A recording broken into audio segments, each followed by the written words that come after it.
Assalamualaikum warahmatullahi wabarakatuh. Alhamdulillah, nahmaduhu wa nasta'inuhu wa nastaghfiruh. Wa na'udzu billahi min syururi anfusina wa min sayyiati a'malina. May yahdihillahu fala mudilla lah wa may yudlil fala hadiya lah. Ashhadu an la ilaha illallah wahdahu la syarika lah wa ashhadu anna Muhammadan 'abduhu wa rasuluh. Allahumma salli wa sallim ala Muhammad wa ala alihi wa sahbihi ajma'in, amma ba'd. Muslimin dan muslimat yang dirahmati oleh Allah Subhanahu wa taala sekalian. Alhamdulillah, pada pagi ini kita dapat bersama-sama berhimpun secara atas talian untuk kita sambung semula perbincangan kita berkaitan dengan kitab Ar-Riqaq di dalam Sahih Al-Bukhari. InsyaAllah, mudah-mudahan apa yang kita usahakan pada pagi ini akan memberikan manfaat untuk kehidupan kita melalui kehidupan sebagai seorang mukmin dan muslim di atas muka dunia ini. Tuan-tuan dan puan-puan rahmati Allah sekalian, insya-Allah pada pagi ini kita nak mula dengan bab yang ke-8 di dalam kitab Ar-Riqaq, iaitu bab Imam Bukhari. Kita semua tahu di dalam Sahih Al-Bukhari, Imam Bukhari membahagikan Sahih Bukhari ini ketika mana dia menyusun hadis-hadis, ada yang dipanggil sebagai kitab, ada yang dipanggil sebagai bab. Kitab tu bab besar lah, bab tu bab kecil, iaitu di bawah kitab ada beberapa bab. So dalam kitab Ar-Riqaq ini, fasal Ar-Riqaq ada beberapa bab dan kita masuk kepada bab yang ke-8. Bab ni Imam Bukhari terkenal di dalam Sahih Al-Bukhari, yang mana mempunyai Sahih Bukhari ini dia mempunyai keistimewaan. Dari sudut istimewanya Sahih Bukhari ini, antaranya dari sudut tarajimul abwab, iaitu tajuk-tajuk bagi setiap bab dalam Sahih Bukhari ini sangat unik, menunjukkan kefakihan Al-Imam Al-Bukhari di dalam memahami sesebuah hadis, sehingga kadang-kadang tajuk bab dengan hadis yang dia bawa tu sukar untuk dikenal pasti munasabahnya, sukar untuk dikenal pasti kesesuaiannya, sehinggalah kita kena perhati betul-betul baru kita akan nampak kesesuaiannya. Saya bagi contoh, Imam Bukhari meletakkan hadis niat, innamal a'malu bin niyat, satu hadis yang sangat masyhur daripada Umar ibn al-Khattab radhiyallahu anhu, yang mana Nabi SAW mengatakan innamal a'malu bin niyat, sesungguhnya amalan itu dengan niat. Imam Bukhari ketika membawakan hadis ini, dia bawakan hadis ini pada bab yang pertama dalam fasal yang pertama, iaitu Kitabu Badi'il Wahyi, kitab permulaan wahyu, bab kaifa kana bad'u al-wahyi ila Nabi sallallahu alaihi wasallam, bab bagaimana wahyu itu bermula kepada Rasulullah sallallahu alaihi wasallam. Jadi kalau kita tengok pada nama bab dan nama fasal, iaitu nama kitab, kita akan dapati bahawasanya Imam Bukhari meletakkan bab ini untuk berbicara tentang bagaimana wahyu itu bermula kepada Rasulullah sallallahu alaihi wasallam. Tapi tiba-tiba ketika mana di bab yang pertama, bab bagaimana wahyu bermula, Imam Bukhari memasukkan hadis yang berkaitan dengan niat. Sehingga kan sebahagian ulama, seperti mana yang disebutkan oleh Ibnu Hajar Al-Asqalani, dia mengatakan sebahagian ulama mula meletakkan hadis berkenaan dengan niat ketika mana mereka mensyarahkan hadis Sahih Al-Bukhari ni. Ketika mana mereka mensyarahkan Sahih Al-Bukhari, mereka meletakkan hadis ini di luar daripada bab, seolah-olah mereka menyangka bahawasanya Imam Bukhari ketika mana menulis Sahih Bukhari, Imam Bukhari telah tersilap sehingga masukkan hadis bab niat ni di bawah bab yang pertama. Sepatutnya hadis ni tak diletakkan di bawah bab yang pertama. Sepatutnya hadis ni diletakkan sebagai mukaddimah sahaja. Kerana hadis yang Hadis yang berkenaan dengan niat ni dia kata tak ada kaitan pun dengan permulaan wahyu. Itu kata sebahagian ulama, kata Ibn Hajar. Tetapi Ibn Hajar dengan begitu detail, dengan begitu teliti telah mendapati terdapat kemunasabahan, terdapat perkaitan, terdapat relation ataupun kita kata kaitan di antara hadis berkenaan dengan niat ni sebenarnya dengan permulaan wahyu. Mungkin ada di kalangan kita yang kadang-kadang tak perasan. Tengok hadis Bukhari, hadis bagaimana dalam bab bagaimana wahyu bermula, hadis Umar berkaitan dengan niat. Macam tak ada kaitannya. Tapi kalau kita perasan betul-betul tuan-tuan, kita teliti betul-betul, kita perhatikan betul-betul, sebenarnya di sana ada kaitan di antara hadis tersebut dengan permulaan wahyu. Al-Imam Ibn Hajar Al-Asqalani mengatakan bahawasanya wahyu ini, apabila dikatakan wahyu, ia datang daripada Allah Subhanahu wa taala. Apa itu wahyu? Wahyu ini apa yang disampaikan oleh Jibril alaihi salam daripada Allah Subhanahu wa taala kepada Nabi Muhammad sallallahu alaihi wasallam. Wahyu ini ada yang berbentuk Al-Quran, ada yang hadis. Jadi, wahyu ni apa dia? Wahyu ini ialah petunjuk daripada Allah kepada Nabi sallallahu alaihi wasallam untuk disampaikan kepada umat dia sebagai panduan hidup, sama ada ia berkaitan dengan akidah ataupun berkaitan dengan hukum hakam ataupun berkaitan dengan adab dan akhlak. Jadi itulah wahyu. Dan wahyu ni tuan-tuan dan puan-puan rahmati Allah sekalian, hanya berkaitan dengan 3 perkara. Sebab itu para ulama apabila mereka mensyarahkan hadis innamal a'malu binniyat, sesungguhnya amalan dengan niat tu, mereka kata hadis ni merupakan sepertiga daripada keseluruhan Islam. Kenapa sepertiga? Kerana Islam ni ada 3 perkara sahaja. Islam ni hanya berkaitan dengan 3 perkara. Demikian yang disebut oleh Ibn Hajar. Dia kata niat ni salah satu daripada 3. Kerana wahyu ni berkaitan dengan 3 perkara. Apa dia? Yang pertama, yang berkaitan dengan perbuatan. Satu lagi yang berkaitan dengan perkataan. Dan kedua-duanya mesti didasari dengan niat. Jadi tuan-tuan dan puan-puan rahmati Allah sekalian, oleh kerana Imam Bukhari nak menceritakan hadis berkenaan dengan permulaan wahyu, dan wahyu ni memberi panduan kepada perbuatan manusia, wahyu memberi panduan kepada perkataan manusia. Tanpa wahyu, kita tak tahu bagaimana nak mengucapkan sesuatu yang Allah suka. Tanpa wahyu, kita tak tahu macam mana nak melakukan gerakan tubuh untuk menjadikan Allah Subhanahu wa taala sayang kat kita. Jadi sebab itu bab ibadah mesti berpandukan kepada dalil. Bab ibadah mesti berpandukan kepada wahyu. Jadi wahyu ni salah satu daripada 3 ataupun merangkumi 3 perkara. Yang pertama, perkataan, apa yang kita sebut, apa yang kita ucap. Yang kedua, berkaitan dengan perbuatan, apa yang kita buat. Contohnya dalam salat lah. Salat ni ada perbuatan, ada berdirinya, ada angkat takbirnya dengan tangan, ada rukuknya, ada i'tidalnya, ada sujudnya, ada duduk antara 2 sujudnya, dan ada yang dinamakan sebagai perkataan, iaitu takbiratul ihram, mesti diucapkan. Kemudian al-Fatihah, kemudian zikir-zikir dan tasyahud. Ini semua tuan-tuan merangkumi perkataan dan perbuatan yang Allah suka. Mana kita nak tahu benda ni Allah suka? Nabi SAW sampaikan kepada kita dalam hadis yang sangat masyhur, sallu kama raaitumuni usalli. Salatlah kamu seperti mana kamu melihat aku salat.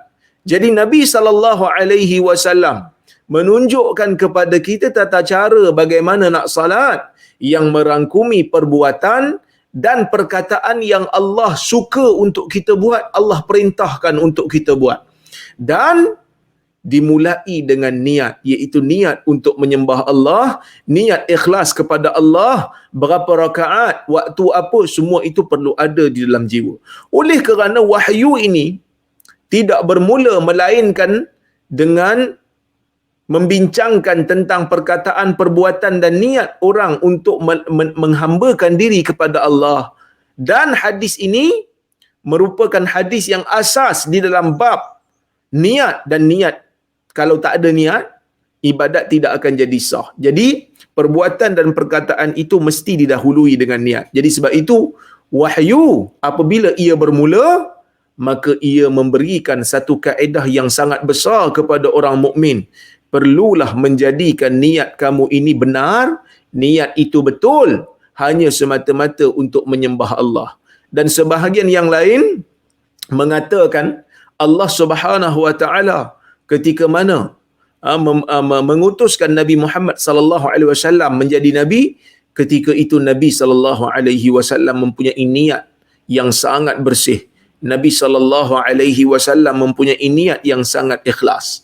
Jadi sebab itu tuan-tuan dan puan-puan, kalau kita tengok perkaitan di antara hadis niat dengan bab yang Imam Bukhari masukkan itu ada kaitan, tetapi memerlukan kita untuk perhati betul-betul, untuk meneliti, kerana kaitannya itu sangat-sangat halus. Hanya orang yang betul-betul tengok saja, yang betul-betul teliti saja yang akan perasan. Itu keistimewaan Sahih Al-Bukhari, ya, pada meletakkan tajuk bab. Tetapi ada kalanya Al-Imamul Bukhari ketika meletakkan bab, dia tak buh nama. Dia letak bab aja. Bab. Tak ada tajuk. Bab je tajuk dia. Dia tak ada ayat yang lain. Jadi yang ni apa pasal pula? Sebahagian kata Imam Bukhari nak letak, tapi tak sempat letak dan dia tinggalkan begitu saja sehingga dia meninggal dunia. Ada yang kata begitu.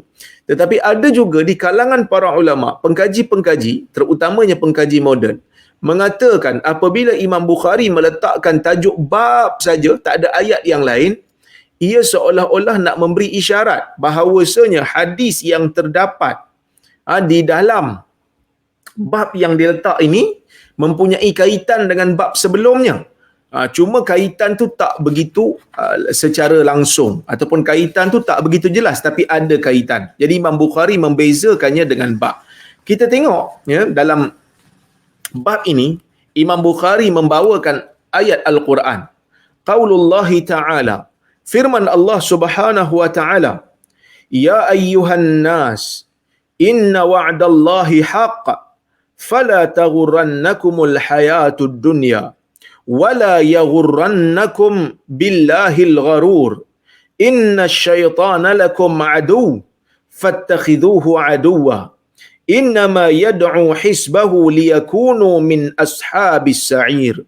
Surah Fatir ayat yang ke-5 dan ke-6, yang bermaksud Allah Subhanahu wa taala berfirman, wahai sekalian manusia, sesungguhnya janji Allah itu benar. Jadi kalau kita tengok dalam Al-Quran, tuan-tuan, Al-Quran ini bukan hanya berinteraksi dengan orang-orang yang beriman semata-mata. Dia tak panggil hanya orang beriman saja. Kerana dalam Al-Quran betul ada ayat ya ayyuhalladzina amanu, wahai orang-orang yang beriman. Tetapi ada juga ayat, tidak sedikit juga ayat yang memanggil manusia secara keseluruhannya. Ya ayyuhan nas, wahai sekalian manusia. Bila Allah Ta'ala panggil sekalian manusia, manusia kena tahu, sesungguhnya kata Allah, inna wa'dallahi haqqa, sesungguhnya janji Allah itu benar. Sesungguhnya janji Allah itu sesuatu yang pasti, benda yang berlaku. Apa itu janji Allah, tuan-tuan? Janji Allah ini kata para ulama, yang berkaitan dengan 3 perkara. Kalau kita tengok dalam kitab-kitab tafsir, mereka mengatakan bahawasanya janji Allah kata betul ini 3 benda. Yang pertama, janji Allah tentang kewujudan akhirat. Yang dimaksudkan dengan ayat ni lah, janji Allah yang benar dalam ayat ni 3 benda. Apa bendanya? Yang pertama, janji Allah berkaitan dengan akhirat. Allah Subhanahu wa taala menjanjikan kepada kita bahawasanya dunia ini akan binasa. Bahawasanya dunia ini akan hancur satu hari nanti. Jadi ini merupakan janji yang benar, yang tidak ada keraguan padanya. Ia merupakan janji Allah, yang mana Allah Subhanahu wa taala akan mewujudkan hari kiamat, akan mewujudkan hari akhirat, supaya orang-orang yang melakukan kebaikan akan dibalas dengan ganjaran yang baik, dan orang-orang yang melakukan kejahatan akan dapat dibalas dengan balasan yang setimpal untuknya. Jadi hari akhirat merupakan hari hisab, hari di mana perhitungan amalan akan dilakukan. Nabi SAW menceritakan di dalam hadis dengan detail bagaimana perlaksanaan, perkiraan amalan, perhitungan dan timbangan amal ini akan berlaku pada kita di hari kiamat nanti. Begitu juga kata Allah, janji Allah ini benar. Kata para ulama, janji Allah ini ialah apabila Allah Subhanahu wa taala memberikan ganjaran baik kepada orang yang banyak melakukan kebaikan. Sesiapa yang amalan baiknya itu lebih berat daripada amalan buruknya, maka Allah Ta'ala akan memberikan dia ganjaran syurga. Dan ini merupakan janji yang benar daripada Allah Subhanahu wa taala. Dan yang ketiga, al-azab.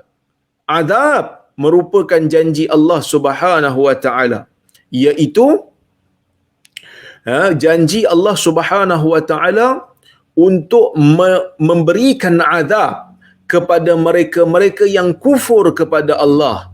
Sesiapa yang mati dalam keadaan dia mensyirikkan Allah, sesiapa yang mati dalam keadaan dia melakukan kekufuran kepada Allah tanpa dia masuk ke dalam Islam, maka janji Allah, Allah Subhanahu wa taala akan memberikan mereka azab. Allah Subhanahu wa taala akan menjadikan mereka ini sebagai bahan bakar di dalam neraka Allah Subhanahu wa taala, dan mereka ini tidak layak untuk mendapat rahmat di sisi Allah kerana mati dalam keadaan kufur, kerana mati dalam keadaan syirik seperti mana yang kita tahu. Jadi tuan-tuan dan puan-puan yang dirahmati Allah sekalian, ini janji Allah.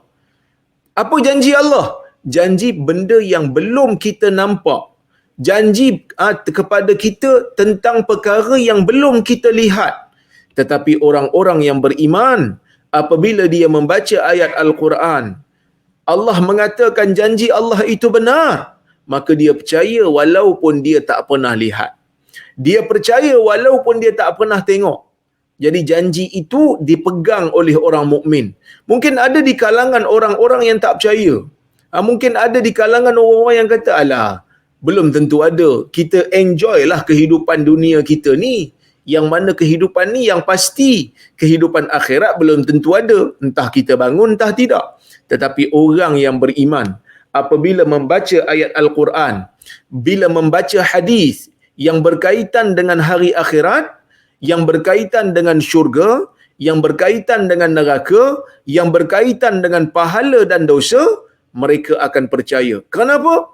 Kerana terlalu banyak bukti-bukti yang menunjukkan bahawasanya Al-Quran ini sememangnya wahyu daripada Allah. Tak mampu akal untuk menolaknya. Begitu juga dengan hadis Nabi sallallahu alaihi wasallam. Akal yang sejahtera, akal yang sihat tidak mampu untuk menolak kebenaran yang dibawa oleh Al-Quran dan As-Sunnah. Kemudian kata Allah, "Fala taghurrannakumul hayatud dunya." Janganlah sekali-kali kehidupan dunia ini memperdayakan kamu. Perkataan ghurur, perkataan perdayakan. Kerana manusia tahu dengan akal fikirannya yang waras, ada manusia sebelum dia telah meninggal dunia. Bahkan ramai manusia-manusia sebelum dia telah meninggalkan dunia ini. Ke mana mereka pergi? Takkanlah orang yang baik dan orang yang jahat itu balasannya sama. Akal yang sejahtera, yang berfikir, akan mengatakan bahawasanya dunia ini hanyalah tempat ujian daripada Allah. Yang mana Allah Ta'ala nak uji manusia, nak tahu manusia ini, nak buktikan kepada manusia ini bahawasanya dia itu layak untuk mendapatkan syurga ataupun neraka. Tapi ada di kalangan manusia yang terpedaya. Ada di kalangan manusia yang menjadikan dunia ini sebagai matlamat dia. Kerana dunia ni jangan sekali-kali jadikan ia sebagai matlamat. Sebaliknya jadikanlah dunia ni sebagai wasilah, sebagai jalan untuk sampai ke akhirat. Dia macam highway lah. Kita bermula dengan alam rahim, kemudian kita keluar, kita berjalan, kita menuju ke destinasi, iaitulah akhirat, iaitulah syurga, insya-Allah. Bersama-sama kita akan masuk ke dalam syurga Allah nanti. Jadi ada orang menjadikan dunia ni sebagai destinasi dia, sedangkan dunia ni bukan destinasi. Orang-orang yang bermusafir tidak pernah menjadikan RNR itu sebagai tempat untuk dia tinggal selama-lamanya. Orang berhenti, tapi berhenti di RNR di tengah-tengah jalan lebuh raya ataupun highway hanya semata-mata nak isi minyak, ataupun nak pergi ke toilet, ataupun nak makan. Jadi tempat RNR ni hanyalah tempat persinggahan sementara untuk kita mendapat bekalan untuk sambung semula perjalanan. Sebab itu Nabi SAW dalam sebuah hadis, ada satu hadis Nabi SAW baring di atas satu lapik di rumah dia. Nabi tidur, bila Nabi bangun, berbirat badan Nabi, berbekas badan Nabi dengan lapik yang keras itu. Sehingga kan para sahabat Nabi SAW mengatakan, ala nattakhidhu laka awita'a, ya Rasulullah, boleh tak kami belikan untuk kamu ataupun buat untuk kamu tilam yang selesa sikit? Apa Nabi kata? Nabi kata, mali walid dunya, apa kaitan aku dengan dunia? Ma ana illa karakibin. Nabi kata, tidaklah aku ini melainkan seumpama orang yang berjalan, orang yang bermusafir, orang yang menunggang. Istadalla tahta syajarah, yang sedang orang yang menunggang kenderaan yang berhenti sekejap mencari teduhan di bawah pokok. Summa raha fataraka, kemudian dia akan beredar dan meninggalkan pokok tersebut. Itulah kaitan, itulah perumpamaan dunia, yang mana ia merupakan pokok yang bukan ataupun yang tidak sesuai untuk dijadikan tempat untuk tinggal ataupun tempat untuk berada di sana selama-lamanya. Jadi kita orang mukmin ni kena ingat benda tu. Saya kena ingatkan diri saya, tuan-tuan juga kena ingatkan diri tuan-tuan. Dunia ni hanya sementara. Bila-bila masa kita boleh meninggalkan dunia ini, bila Allah Subhanahu Wa Taala menjemput kita. Jadi sebab itu jangan sekali-kali terpedaya dengan dunia. Ya betul, kadang-kadang dalam dunia ni kita rasa tak puas hati. Kadang-kadang kita rasa dalam dunia ni ada benda kita tak dapat. Jadi kita buat macam-macam nak memuaskan hati kita. Kita kutuk orang tu, kita tuduh orang ni, kita fitnah orang sana, kita fitnah orang sini demi untuk memuaskan nafsu amarah kita. Tetapi kita kena ingat tuan-tuan dan puan-puan rahmati Allah sekalian, setiap apa yang kita tulis, setiap apa yang kita ucapkan, setiap tindakan kita di dalam muka dunia ini, Allah akan mengamanahkan kepada malaikat untuk menulis apa saja yang kita lakukan. Jadi kita tak boleh dapat lari lah. Kita tak boleh dapat lari. Semuanya akan ditulis. Sebab itu kalau siapa-siapa baca surah Al-Kahfi, disebut orang-orang jahat ni Allah Subhanahu Wa Taala rakamkan di dalam Al-Quran. Bila dibentangkan kitab amalan dia, dia kata apa? Mali hadzal kitab la yughadiru saghiratan wala kabiratan illa ahsaha. Apa jenis kitab ini yang tidak meninggalkan benda kecil dan benda besar, melainkan semuanya diletakkan di dalam catatan amal. Jadi sebab itu kena berhati-hati.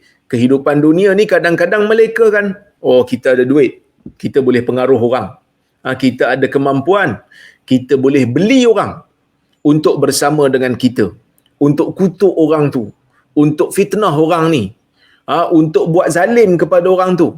untuk buat ta'adil kepada orang ni.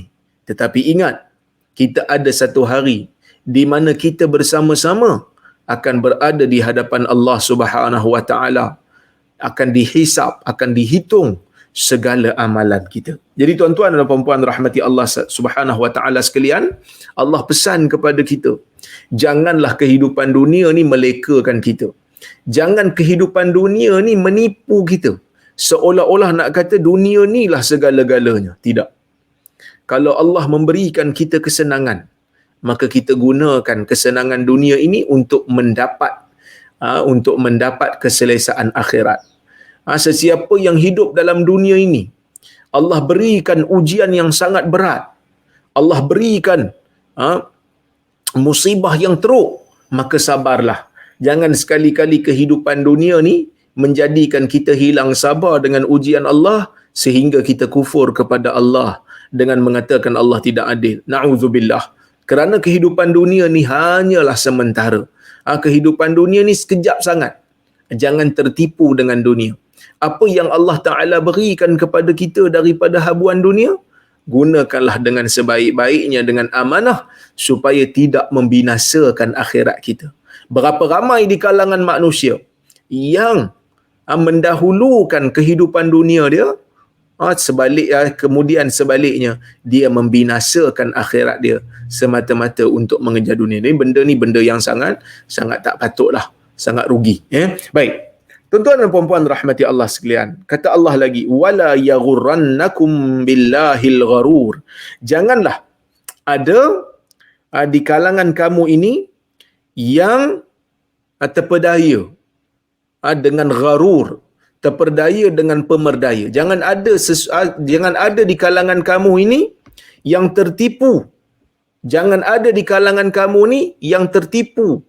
Tertipu oleh siapa? Gharur. Siapa gharur? Gharur ini ulama tafsir ada yang mengatakan gharur ini seperti Ibnu Abbas. Bahkan di dalam Sahih Al-Bukhari yang saya baca ini pun, Imam Bukhari membawakan pandangan daripada Mujahid.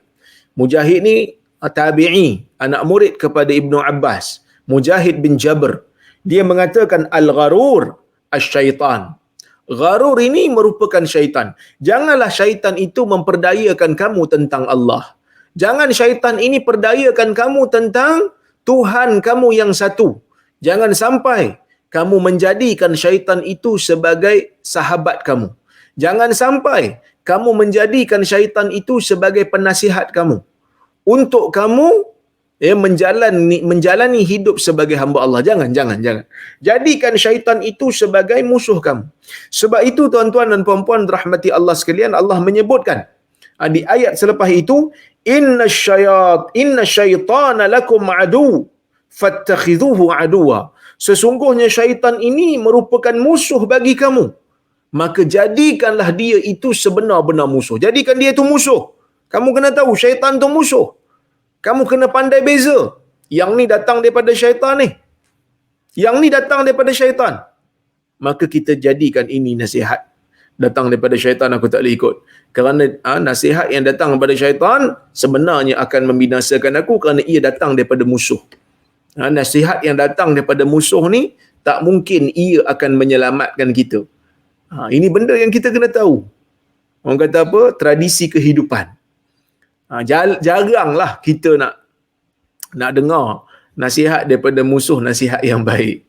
Jadi jadikan nasihat musuh tu ataupun pandangan musuh, bisikan musuh tu merupakan bisikan yang betul-betul datang daripada musuh yang nak membinasakan kita. Jadi jadikan syaitan ni sebagai musuh kamu. Ya, dia betul-betul musuh. Anggap dia sebagai musuh. Jangan kamu tahu dia musuh tetapi kamu pakai nasihat dia. Jangan kamu ingat dia ni musuh tetapi dalam masa yang sama kamu jadikan dia sebagai penasihat yang kamu dengar kata-kata dia.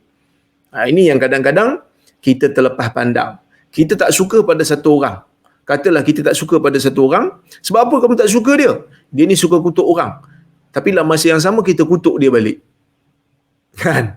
Ini benda yang sangat ironi. Benda yang sangat-sangat pelik. Kita tak suka dia sebab dia suka kutuk orang. tapi dalam masa yang sama kita kutuk juga dia. Jadi tak ada beza lah kita dengan dia. Kita telah menjadikan dia contoh kita. Sebab apa kita jadi macam tu? Sebab kita sedang ditipu oleh syaitan. Berapa ramai dalam kalangan manusia yang hari ni banyak sangat bincang pasal Dajjal. Oi, kalau tengok dia bincang pasal Dajjal ni, dia tahu macam-macam hadis pasal Dajjal. Kira mujtahid mutlak bab Dajjal ni. Kalau nak senang faham lah kan. Tapi mujtahid mutlak tak ada lah sekarang ni kan. Tapi nak katanya, begitu hebat dia ni. Hadis tu dia baca pasal Dajjal, hadis ni dia baca pasal Dajjal. Bahkan semua peristiwa fenomena dalam dunia ni boleh kata, peristiwa besar ni boleh kata ini semua perancangan Dajjal lah. Walaupun benda tu tak ada bukti, dia kata Dajjal juga. Tapi dalam masa yang sama tuan-tuan, punyalah dia tak suka dengan Dajjal, dia benci dengan Dajjal, tapi dia ambil pula perangai Dajjal. Duk tuduh orang, duk fitnah orang, duk kutuk orang, duk ketawakan orang. Ini perangai Dajjal. Jadi dia tak suka Dajjal, tapi dia telah menjadikan Dajjal sebagai contoh dia, kerana dia tak sedar apa yang dia buat tu sebenarnya sebahagian daripada perangai-perangai Dajjal. Fitnah orang, menipu orang, tuduh orang, kutuk orang.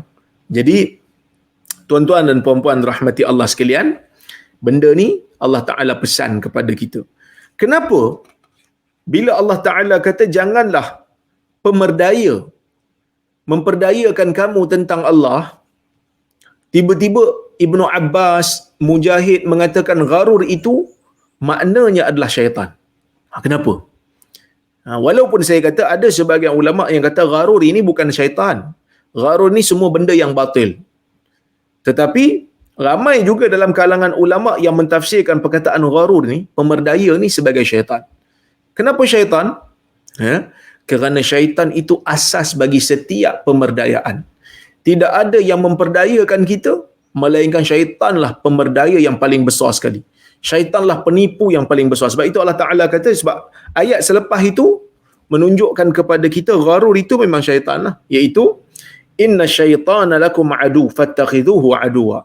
Sesungguhnya syaitan ni bagi kamu adalah musuh, maka jadikanlah ia sebagai musuh.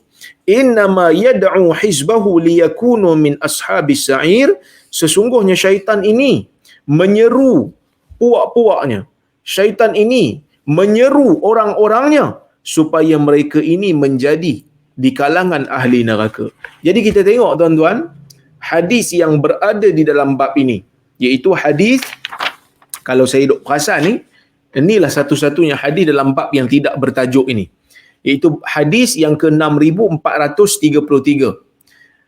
Kata al-Imam al-Bukhari rahimahullah, haddatsana Sa'ad ibn Hafs qala haddatsana Syaiban an Yahya an Muhammad bin Ibrahim al-Qurashi qala akhbarani Mu'adh ibn Abdul Rahman anna aban akhbarahu qala ataitu Uthman bin Affan bituhurin wa huwa jalisun 'ala al-maqa'id fatawadda fa ahsana al-wudu thumma qala ra'aitu an-nabiy sallallahu alaihi wasallam tawadda wa huwa fi hadha al-majlis fa ahsana al-wudu thumma qala man tawadda'a مثل هذا الوضوء ثم أتى المسجد فركع ركعتين ثم جلس غفر له ما تقدم من ذنبه قال وقال النبي صلى الله عليه وسلم لا تغتروا, yang bermaksud telah bercerita, kata Imam Al-Bukhari, ni sanad Imam Bukhari, ini bukan sanad saya ni sanad Imam Bukhari, telah bercerita kepada kami Sa'ad bin Hafs. Yakni hadis ni Imam Bukhari dengar daripada guru dia yang bernama Sa'ad bin Hafs. Ya. Yang mana Sa'ad bin Hafs mengatakan telah bercerita kepada kami hadis ini Syaiban.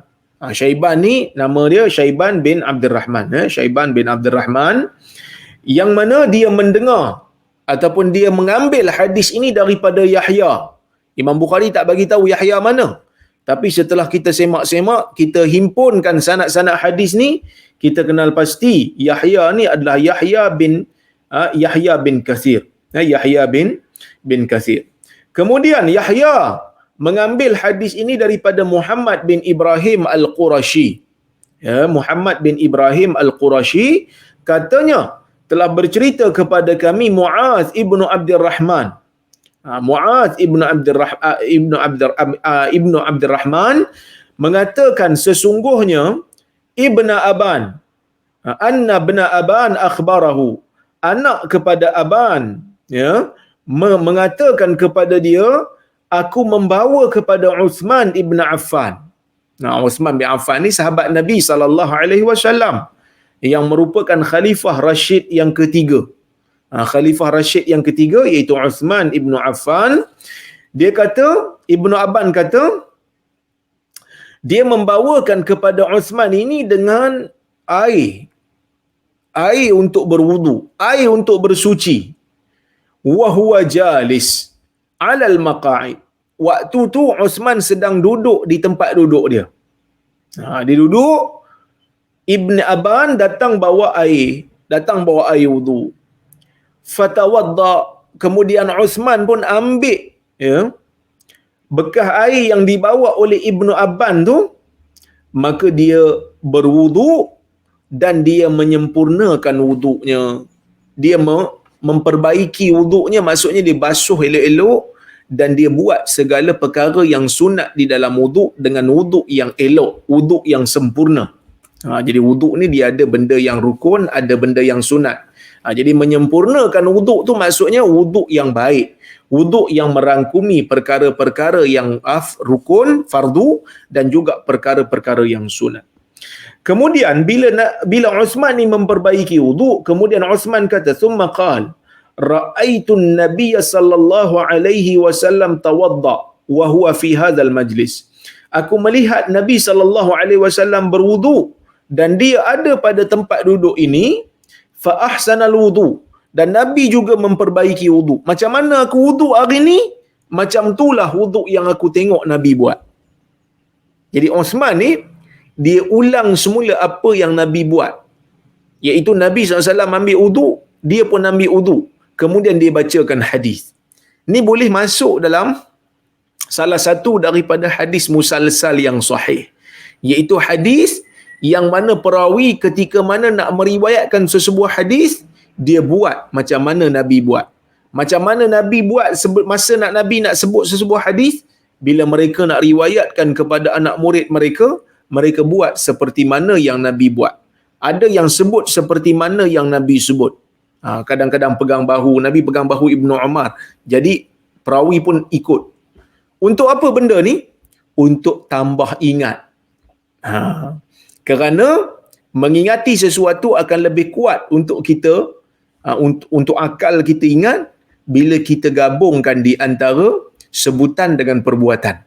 Jadi Uthman radhiyallahu anhu ketika mana nak meriwayatkan sebuah hadis tentang wuduk, dia ambil wuduk macam mana Nabi ambil. Kerana waktu Nabi menyebutkan perkataan ini, sebelum Nabi sebut perkataan tu, Nabi ambil wuduk dulu. Itu mungkin pandangan Uthman, dia kata aku nak tunjuk macam mana cara Nabi berwuduk. Macam mana cara Nabi berwuduk, kemudian Uthman tunjuk kepada anak murid dia daripada kalangan tabi'i yang ada di situ. Jadi Uthman kata, Nabi berwuduk seperti mana ini, ya. Kemudian Nabi SAW mengatakan, man tawadda'a misla hadzal wudu, sesiapa yang berwuduk seperti mana wuduk ini, summa atal masjida, kemudian pergi ke masjid, faraka'a raka'atain, kemudian dia bersalat 2 rakaat. Dia pergi, dia ambil wuduk daripada rumah, kemudian dia pergi ke masjid dalam keadaan dah ada wuduk, kemudian dia salat di masjid 2 rakaat, summa jalas, kemudian duduk menunggu waktu salat, ghufira lahu ma taqaddama min dhanbih, akan diampunkan dosa-dosanya yang telah lalu. Jadi kalau kita tengok kat sini tuan-tuan, hadis ini bagi tahu kepada kita tentang kepentingan, bahkan fadilat untuk pergi ke masjid dalam keadaan berwudu. Dan ini juga disebutkan oleh Ibn Rajab ketika mensyarahkan hadis Nabi SAW menjanjikan pahala bagi mereka yang pergi ke masjid dalam keadaan sudah ada uduk. Janji Allah yang mana Nabi kata setiap langkahnya akan mengangkat darjat dan setiap langkahnya akan menggugurkan dosa. Jadi oleh kerana itu kita melihat kalaulah ada orang-orang yang nak dapatkan kelebihan ni, kelebihan mengampun setiap langkah mengangkat darjat dan mengampunkan dosa ni, dia kena ambil uduk di rumah. Habis itu ustaz, kalau tak ambil uduk di rumah tak dapat ke fadilat? Dapat juga fadilat pergi masjid, tapi dia tak dapatlah spesifik macam ni. Jadi kena ambil uduk dululah baru dapat kelebihan spesifik macam ni. Ambil uduk siap-siap kat rumah, sempurnakan uduk kat rumah, lepas tu pergi ke masjid. Jadi sebab itu tuan-tuan dan puan-puan rahmati Allah sekalian, saya tak setuju. Saya tak setuju dengan mereka yang kata kalau ada zaman wabak ni tutup masjid terus. Kerana kalau kita tengok dalam hadis ni juga merupakan sunnah. Ada yang kata zaman wabak ni daripada solat jarak-jarak baik pergi tutup masjid terus. Kerana sahabat tutup masjid. Kita kena tahu zaman sahabat ni zaman ta'un, zaman plak. Yang mana kaedah jangkitan itu berbeza. Yang mana ta'un ini dia tak merebak sama seperti mana COVID. Tak sama. Cara merebak itu tak sama. Bila cara merebak tak sama, maka kita deal dengan dua penyakit ni pun tak sama lah. Orang kena sakit kanser dengan orang kena sakit jantung, tak sama rawatan. Sebab sakit tak sama. Begitu juga COVID dengan ta'un tak sama. Jadi bila penyakit tak sama, kita cara deal pun tak sama. Tapi sahabat menunjukkan kepada kita mereka deal dengan penyakit untuk mengelakkan ataupun untuk mengawal penyakit. Sebab itu Amr bin Al-As mengarahkan sahabat-sahabat untuk bertebaran di bukit-bukit supaya mereka dapat mengawal wabak itu daripada terus melanda. Walaupun ada sebahagian sahabat yang tak setuju, tapi akhirnya mereka akur dengan apa yang dibuat oleh Amr bin Al-As, dan Umar pun tidak membantah apa yang dibuat oleh Amr bin Al-As, dan akhirnya wabak itu berjaya dihentikan. Jadi bila zaman sekarang COVID ni, betul fatality rate dia tak tinggi, tetapi dia punya kadar kematian tak tinggi. Itu pun sebab kita kawal tuan-tuan. Kita kawal dengan penjarakan fizikal. Kita kawal. Kalau kita tak kawal akan ramai lagi kena. Walaupun orang kata alah 0.4% ni sikit sangatlah orang yang mati. Kita kata, pertama, bila ada orang mati, maksud benda tu bahaya. Bila ada je orang mati, maksudnya benda tu bahaya, kita kena hati-hatilah. Kan? Rokok pun bahaya, tapi tak semua orang yang merokok mati terus. Habis tu kita nak kata, rokok pun boleh lah, bukannya bahaya sangat pun. Dalam ramai-ramai yang merokok, mungkin sikit je yang mati kot. Mungkin ada yang fikir macam tu, tapi rokok tetap memudaratkan. Sebab itu, tidak sedikit di kalangan para ulama hari ini yang mengatakan rokok itu adalah haram. Jadi benda-benda ni kita kena tahu. Bila ada orang mati, maka ia bahaya. Dan 0.4% itu bukan bilangan. Itu ratio. Itu nisbah. Kalau 0.4% daripada 10% rakyat Malaysia, dah berapa ratus ribu dah tuan-tuan. Kita ada rakyat Malaysia ada 30 juta lebih. 32 juta lebih kurang. Kalau 10% kena, maka 3.2 juta. 0.4% daripada 3.2 juta berapa? Cuba kira. Ramai tu. Sikit ke ramai, kalau ada orang mati, mati. Dan bila kita tahu virus ini bergerak dengan droplet, dengan titisan air liur, maka sebab itu kita wajibkan pakai mask di mana-mana pun. Dalam solat pun kita wajibkan. Kan? Walaupun ada hadis Nabi SAW melarang, dalam Sahih Ibn Hibban, Nabi SAW melarang kita salat dalam keadaan menutup mulut. Pakai topeng tak boleh lah, pakai mask tak boleh sebenarnya. Dimakruhkan oleh para ulama kerana hadis ini. Tetapi kita benarkan kerana apa tuan-tuan? Kerana mask akan menghalang 70% ataupun 60% lebih daripada droplet, daripada titisan air liur keluar daripada mulut orang tu, akan dihalang 70%-nya oleh mask. Tapi 30% akan keluar dan bertebangan. Jadi kalau kita jarakkan sedikit solat, kita jarakkan saf, jadi 30% tu akan tak kena pada orang sebelah. Tak kena pada orang sebelah, jadi kita berjaya kurangkan jangkitan. Kita berjaya kurangkan jangkitan. Jadi itu sebab dia. Habis itu Ustaz dah cek suhu. Pasal apa nak ni lagi kita dah cek suhu, dah dia tak demam, dia sihat. Kerana COVID ni di awal-awal positif, kadang-kadang orang memang sihat.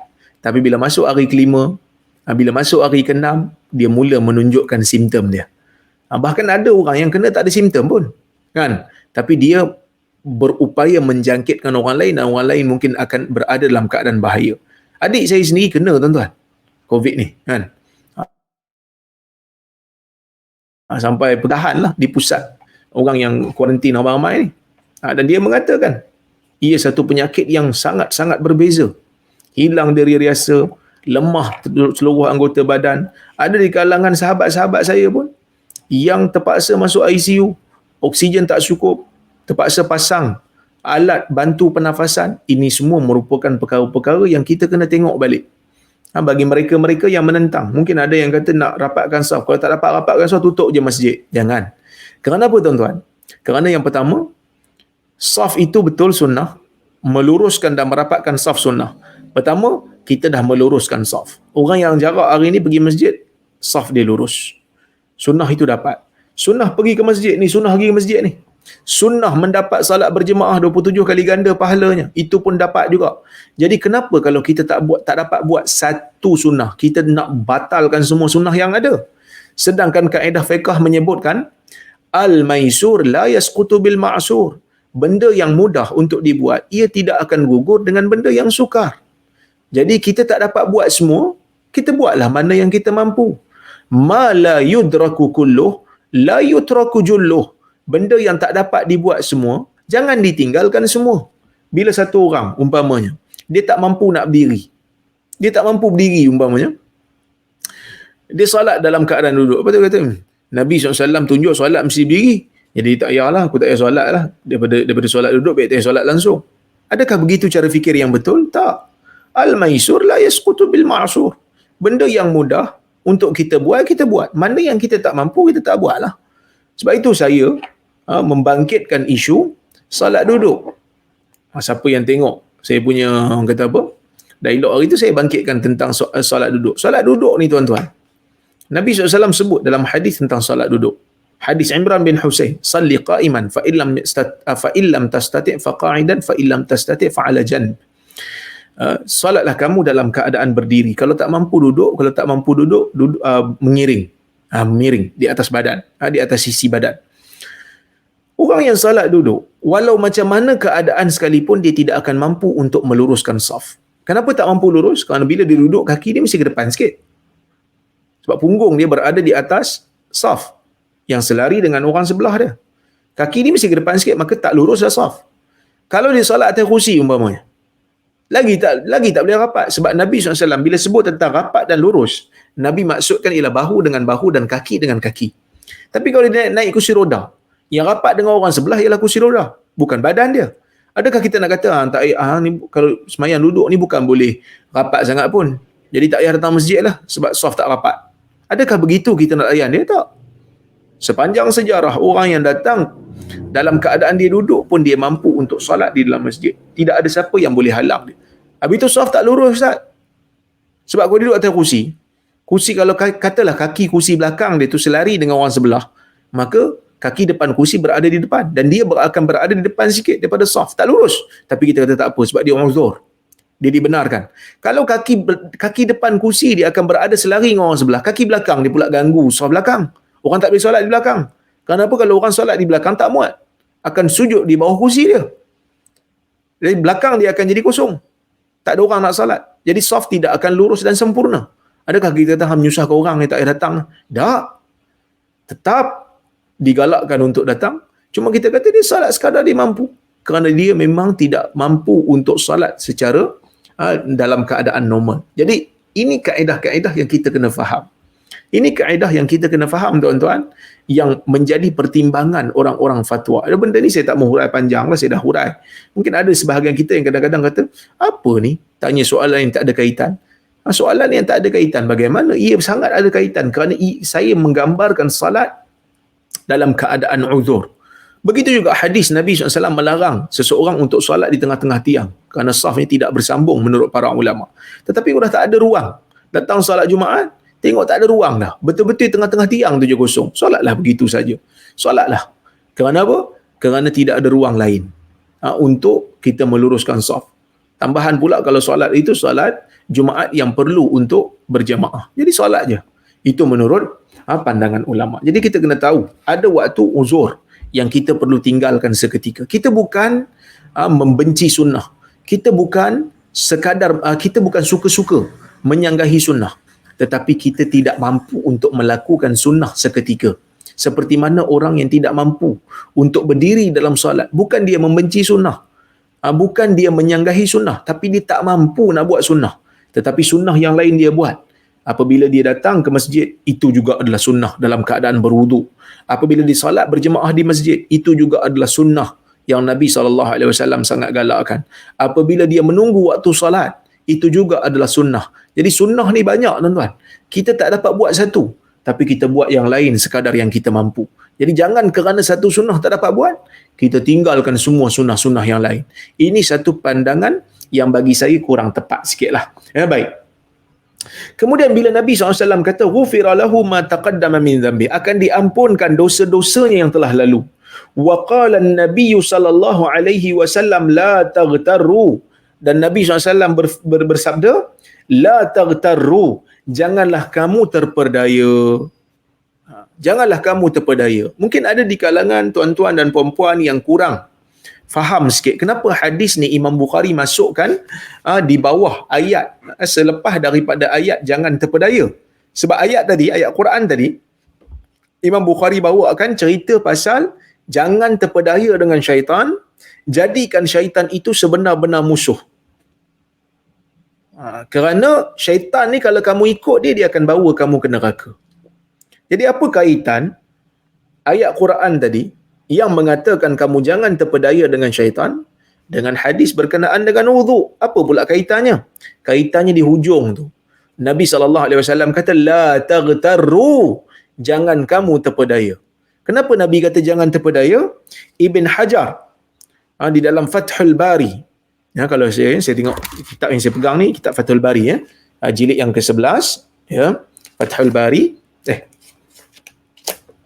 Fathul Bari, syarah kepada Sahih Al-Bukhari, karya ni, jilid yang ke-11, muka surat yang ke-302, dia kata yang dimaksudkan dengan la taghtarru itu, dia kata wahasiluhu, hasilnya ataupun kesimpulannya yang dimaksudkan dengan la taghtarru itu, janganlah kamu la tahmilul ghufran ala umumihi fi jami'iz dhunub fatastarsilu fi dhunub ittikalan ala ghufraniha bis salah.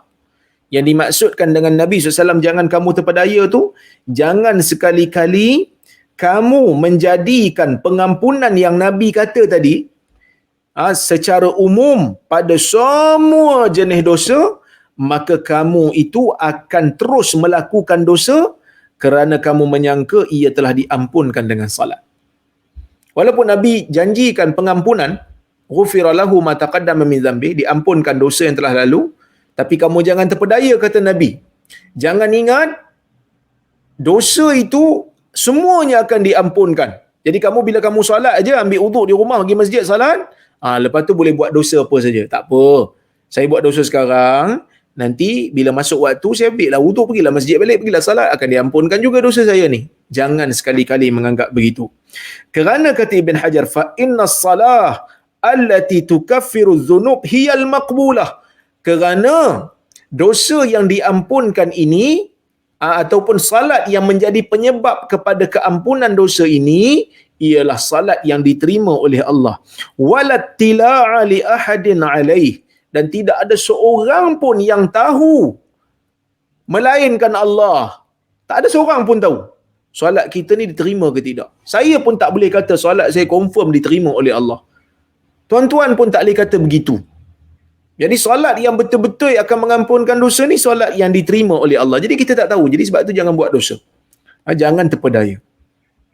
Kemudian kata Ibn Hajar, Wa dhahara li jawabun akhar wa huwa anna al-mukaffar bis-salah hiya as-saghair fala taghtarru fata'malu al-kabirah bina'an ala takfiri adh-dhunubi bis-salati fa innahu khasun bis-saghair.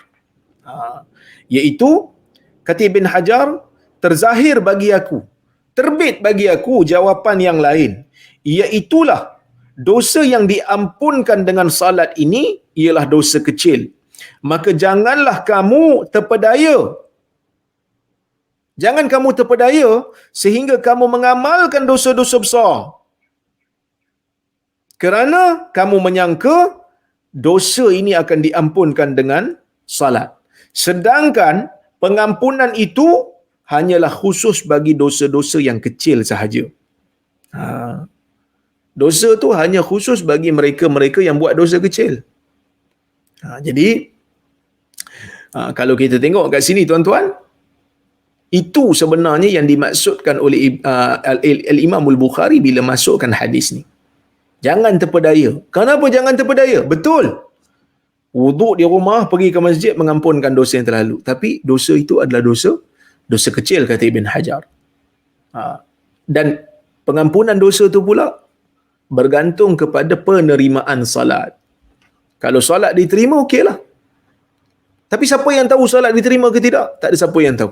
Jadi jangan kamu terpedaya dengan buat dosa-dosa dengan menganggap dosa itu telah terampun dengan salat yang kamu buat.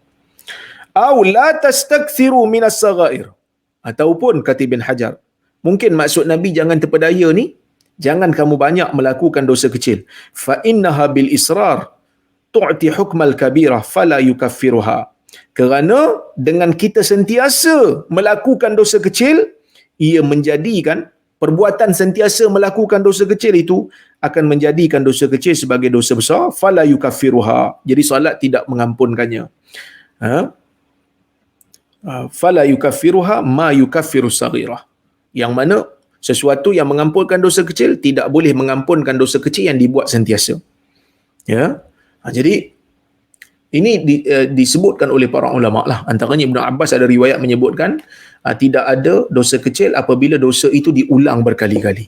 Sehingga menjadikan kita qillatul mubalah, tak peduli dah buat benda tu. Aw anna dhalika khas bi ahli ta'ah fala yanaluhu man huwa murtabikun fil ma'siyah. Ataupun mungkin hadis ini yang Nabi kata pengampunan dosa ni hanya khas untuk orang-orang yang melakukan ketaatan, tapi dia ada buat dosa sikit-sikit akan diampunkan.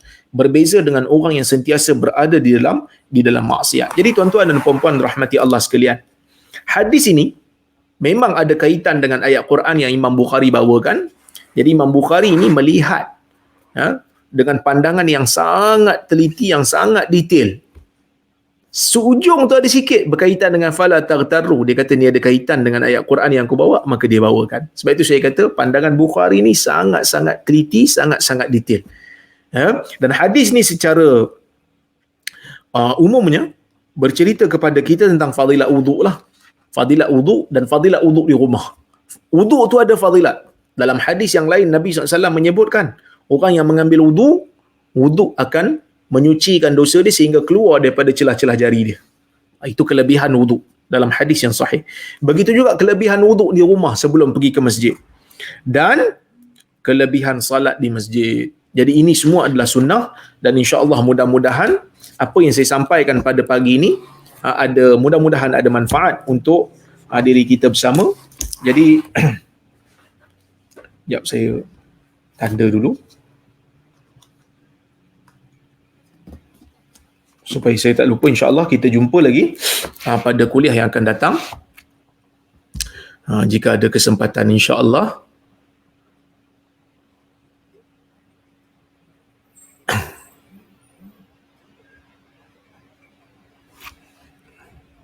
Saya tengok kalau ada soalan.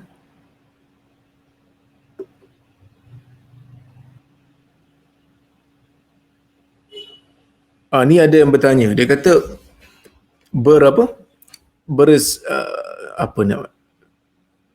saya sebut tadi tentang mengulang-ulang melakukan dosa kecil tu, dia kata berapa kali. Ulama berbeza pendapat dalam isu ni. Tetapi yang tepatnya adalah dia tidak terikat dengan bilangan sebenarnya. Yang dikatakan melakukan dosa berulang-ulang, melakukan dosa kecil berulang-ulang ni sehingga menjadikan ia dosa besar, bila dia tu melakukannya sehingga dia tak rasa pun benda tu dosa dan jiwanya terikat nak melakukan perkara itu berulang-ulang. Itulah bila dah sampai kepada tahap tu, maka dosa kecil itu menurut sebahagian ulama menjadikan ia dosa besar, iaitu kita panggil al-israr ala saghirah ataupun al-israr ala saghair. Sentiasa melakukan dosa kecil berulang-ulang sehingga jiwa yang terikat untuk melakukan setiap masa, dan qillatul mubalah, tak rasa pun benda tu sebagai dosa lagi dah. Okey. Baik. Kalau dosa macam merokok, ustaz, susah nak berhenti. Doalah semoga Allah Subhanahu Wa Taala memberikan kekuatan. Kerana saya tahu bukan senang nak berhenti merokok ni. Jadi usahalah semampu mungkin untuk berhenti merokok. Bagi tahu kerana merokok ni benda yang tak baik. Memudaratkan diri, memudaratkan kesihatan diri, memudaratkan isteri dan anak-anak. Anak-anak kita pun akan terjejas bila kita merokok. Jadi kesian kat mereka. Kita kata kita sayang mereka. Jadi kita kena berhenti. Azam yang kuat. Tuan-tuan, azam yang kuat. InsyaAllah kekuatan jiwa manusia ni hebat. Kerana tak sedikit orang sebelum kita yang merokok yang orang kata apa, yang hidupnya terikat dengan rokok, tetapi mereka mampu berhenti dengan semangat yang kuat, dengan keazaman yang kuat. Ayah mentua saya umpamanya, dia asal merokok, tapi alhamdulillah dia tak sentuh dah. Bau rokok pun dia tak boleh dah. Sebab apa? Sebab dia tahu benda tu tidak dibenarkan oleh agama, diharamkan. Okey, baik. Bacaan yang betul dalam iftitah. Tuan-tuan kena tengok buku saya ni. Salat mudah lagi sunnah. Ada beberapa bacaan iftitah, ya. Tengok muka surat 70, ya. Sebenarnya yang kita baca tu pun sunnah. Allahu akbar kabira walhamdulillahi katsira wa subhanallahi bukratan wa asila. Itu juga datang dalam hadis yang sahih. Kalau kita tengok ada bacaan-bacaan yang lain. Antaranya ini dalam riwayat Bukhari. Allahumma ba'i baini wa baina khataayaya kama ba'adta bainal masyriqi wal maghrib. Allahumma naqini minal khataaya kama yunaqqa thawbul abyadu minad danas. Allahumma ghsil khataayaya bil ma'i wal thalji wal barad. Yang bermaksud hadis Bukhari, ya Allah, jauhkanlah aku, ya. Jauhkan antara aku dan juga dosaku seperti mana kau jauhkan timur dan barat. Ya Allah, bersihkan aku daripada dosa seperti mana dibersihkan baju yang putih daripada kekotoran. Ya Allah, basuhlah dosaku bil ma'i dengan air, wal thalj dengan salji, wal barat dan dengan air batu, ais batu. Baik. Kemudian tuan-tuan dan puan-puan rahmati Allah Subhanahu Wa Taala sekalian, ini di antara doa lah yang sahih juga daripada Nabi SAW. Subhanakallahumma wa bihamdika tabarakasmuk wa ta'ala jadduk wa la ilaha ghairuk. Ini daripada Umar lah. Yang ini Umar ajar sahabat-sahabat, dan ia pastinya Umar ambil daripada Nabi SAW. Subhanakallahumma wa bihamdik tabarakasmuk wa ta'ala jadduk wa la ilaha ghairuk. Dengan maha suci bagimu ya Allah, dan dengan pujian bagimu. Tabarakasmuk, maha berkat namamu. Wa ta'ala jadduk, dan juga maha tinggi keagunganmu. Wa la ilaha ghairuk, dan tidak ada Tuhan selain daripadamu. Ini banyak lagi doa-doa yang lain, tapi ini bolehlah untuk diamalkan dalam solat kita. Paling tidak kita ada upgrade lah solat kita dengan membaca beberapa hadis-hadis ataupun doa-doa yang terkandung dalam solat. Baik. Lebih baik, dia kata, lebih baik usaha untuk berhenti merokok berkali-kali dan gagal berkali-kali dari tidak mencuba langsung dan redha saja dengan perbuatan tu, sedangkan kita sedar ia memudaratkan. Sangat betul. Kita usahalah. Walaupun mungkin sebelum ni kita gagal, tetapi tidak salah untuk mencuba. InsyaAllah usaha untuk berhenti tu, usaha untuk berhenti tu memberikan kita pahala juga. Baik. Doa yang doktor baca tadi, nama doa apa? Itu doa iftitah, tuan. Doa iftitah, itu doa di antara doa-doa iftitah yang ada dalam hadis Nabi SAW. Apa yang perlu dilakukan jika tersilap bagi salam selepas tahiyat awal? Teruskan solat, kemudian sujud sahwi. Kalau terlupa nak sujud sahwi, tidak menjadi masalah, kerana menurut sebahagian ulama, antaranya mazhab Syafi'i, mengatakan sujud sahwi itu juga adalah sunnah. bukan satu kewajipan lah. Tapi kena tambahlah solat tu, rakaat tu. Ya. Salam. Waalaikumsalam. Kenapa ramai di Malaysia yang solat? Dah hilang soalannya. Soalan banyak masuk, jadi dia hilang-hilang. Saya tengok daripada browser ni. Salat sunat qabliyah Jumaat. Okey. Salat sunat qabliyah Jumaat ni isu yang ulama berbeza pendapat padanya. Ada ke tak ada? Salat sunat qabliyah Jumaat ni. Mereka yang salat itu, mereka berpegang kepada mazhab yang mengatakan bahawasanya salat sunat qabliyah Jumaat ni ada. Kerana mereka kiaskan dengan salat zuhur. Tetapi sebahagian ulama tidak bersetuju. Kerana pada zaman Nabi SAW, azan cuma sekali. Azan cuma sekali. Jadi bila Nabi naik ke mimbar, azan, kemudian terus Nabi berkhutbah. Jadi mana ada masa nak salat qabliyah zuhur, salat qabliyah Jumaat. Jadi isu ni merupakan isu khilafiyah. Saya berpegang kepada pendapat tidak ada salat qabliyah Jumaat, yang ada salat tahiyatul masjid saja pada hari Jumaat, tetapi kita tidak boleh mengingkari mereka-mereka yang salat qabliyah Jumaat kerana itu adalah masalah khilafiyah yang muktabar. Wallahu ta'ala a'lam. Pandangan Ustaz tentang forex. Forex ni fatwa Perlis dah keluarkan. Fatwa Perlis dah keluarkan, boleh baca. Sebab tu isu forex ni makin, orang kata apa, makin panas kerana ada sebahagian ustaz yang membenarkan forex. Jadi sahabat saya Ustaz Mustafa Suki yang juga merupakan orang yang bekas banker lah. Dia ni bekas pegawai bank, bank muamalat. Jadi dia menawarkan dialog, diskusi dengan seorang ustaz yang mengatakan forex ini berbeza dengan apa yang dia faham.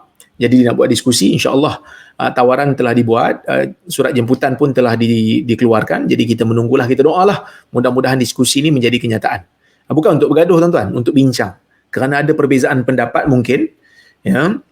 Jadi kita nak bincang, kita nak diskusi, kita nak dialog supaya dapat menjelaskan pendirian kenapa forex ini pada sebahagian orang bermasalah, sebahagian orang mungkin dia kata tak bermasalah langsung. Jadi insya-Allah mudah-mudahan kita doakan supaya jadilah, jadi kenyataan. So, okey. Saya ingat itu je soalan yang saya dapat, yang lain semua saya tak nampak.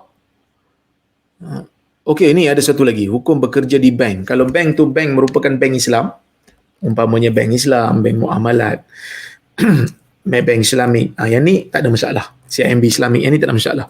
Yang menjadi masalah kalau dia bekerja di bank dan terlibat dengan urus niaga yang tak halal, umpamanya urus niaga riba, urus niaga pelaburan, benda-benda yang tak halal, yang ni masalah. Jadi apa yang ulama-ulama semasa fatwakan, dia wajib untuk mencari kerja. Kalau dia terjejas kehidupan dia sehingga dia berada dalam keadaan sukar, dia dibenarkan untuk bekerja di bank itu, tetapi wajib untuk mencari tempat kerja lain. Kalau boleh minta transfer department kepada sektor-sektor yang tidak haram. Wallahu a'lam. Ustaz, saya ada satu soalan saja. Apakah bacaan yang benar ketika tahiyat akhir? Saya dah mendengar dan mengikuti syarahan daripada ustaz-ustaz salah, bacaan tahiyat akhir dibacakan ada perbezaan sedikit daripada yang biasa kita bacakan. Bukan ustaz-ustaz salaf kot, salaf ni zaman awal tu, salafi kot kan. Ada beberapa versi, ada tasyahud Ibnu Mas'ud, ada tasyahud Ibnu Abbas. Yang kita biasa baca tu, kalau kita belajar masa kecil-kecil di sekolah kafar tu, Ibnu Abbas, at-tahiyyatul mubarakatus salawatut tayyibatu lillah. Itu tasyahud Ibnu Abbas. Ya, bila syahadah asyhadu an la ilaha illallah wa asyhadu anna Muhammadar Rasulullah. Itu tasyahud Ibnu Abbas sahih. Imam Syafi'i pilih yang ni kerana dia kata yang ni paling menyeluruh. Ada ulama pilih tasyahud Ibnu Mas'ud, at-tahiyyatu lillah wassalawatu wattayyibat. So dia lain sikit. At-tahiyyatu lillah wassalawatu wattayyibat. Bila syahadah dia akan baca asyhadu an la ilaha illallah wa asyhadu anna Muhammadan abduhu wa rasuluh. Jadi semua tu adalah sabit daripada Nabi sallallahu alaihi wasallam. Kenapa Nabi baca beza-beza sikit? Nabi nak memberikan keluasan. Supaya kalau tak boleh hafal yang ni, hafal yang ni. Tak boleh hafal yang tu, hafal yang ni. Ya, itu yang disebutkan oleh para ulama. Wallahu a'lam. Jadi tuan-tuan dan puan-puan rahmati Allah sekalian, saya rasa cukuplah sekadar tu. Tekak saya pun dah kering dah ni. Saya tak boleh kuliah lama-lama.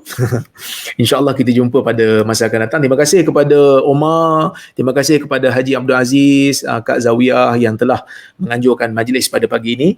InsyaAllah mudah-mudahan ada pahala bagi mereka dan juga bagi saya dan bagi semua yang mengikuti kuliah pada pagi ini. InsyaAllah jika ada kesempatan kita bertemu lagi pada bulan hadapan. Saya minta maaf kalau terkasar bahasa tersilap kata. Aqulu qawli hadha wa astaghfirullahal azim li wa lakum. Wassalamualaikum warahmatullahi wabarakatuh.